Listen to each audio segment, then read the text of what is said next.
தாய் தமிழ் உறவுகளுக்கு வணக்கம். விடுதலை சிறுத்தை கட்சிக்கு 3 தொகுதிகள் என்ற தலைப்பில் இந்த காணொளியை காண்கிறோம். விடுதலை சிறுத்தை கட்சி ஏறத்தாழ 2019ஆம் ஆண்டு பாராளுமன்ற தேர்தலிலிருந்து தற்பொழுது வரை திமுக கூட்டணியில் உள்ளது. திமுகவுக்கு மிகவும் இணக்கமாக செயல்பட்டவர் திருமாவளவன். திமுகவின் பிரச்சார பிரிவியாக, திமுகவின் ஊதுகுழலாக இருந்தவர். என்னை தாண்டி திராவிடத்தை எவனும் அளிக்க முடியாது என்று திமுகவுக்கு வக்காலத்து வாங்கியவர். திராவிடத்துக்கு வக்காலத்து வாங்கிவிட்டு வருகிற மே 17ஆம் தேதி தமிழ் தேசிய மாநாடு நடத்துகிறார். இது வினோதமான ஒன்று.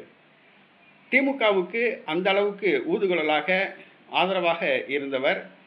திமுக தனக்கு கரிசனம் காட்டும் என்று காத்திருந்தார்.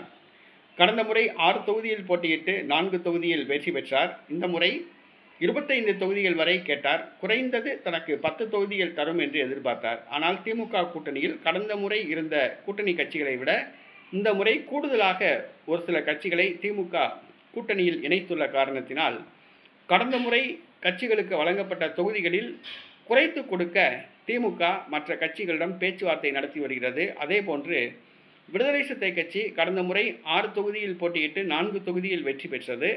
தற்பொழுது அந்த 4 தொகுதியிலும் ஒரு தொகுதியை குறைத்துவிட்டு 3 தொகுதிகள் வழங்க திமுக முடிவு செய்துள்ளதாக கூறப்படுகிறது. இது விடுதலை சிறுத்தை கட்சிக்கு மிகப்பெரிய ஒரு அதிர்ச்சியை கொடுத்துள்ளது. ஏற்கனவே பாட்டாளி மக்கள் கட்சியை திமுகவில் இணைக்க பேச்சுவார்த்தை நடத்தி வருகிறது. திமுக கூட்டணியில் இணைக்கப்பட்டுள்ளது. இந்த சூழ்நிலையில் ஆட்சியில் பங்கு, அதிகாரத்தில் பங்கு என்று திருமாவளவன் கோரிக்கை வைத்தார். ஆனால் அடிவயிற்றிலேயே கை வைக்கும் விதமாக திமுக கடந்த முறை போட்டியிட்ட தொகுதியை விட இந்த முறை குறைத்து கொடுக்க முன்வந்துள்ளது. இது திருமாவளவனுக்கு மிகப்பெரிய அதிர்ச்சியை கொடுத்துள்ளது. தேர்தல் நெருங்க நெருங்க திமுக இன்னும் பல அதிர்ச்சிகளை விடுதலை சிறுத்தை கட்சிக்கு கொடுக்கும்.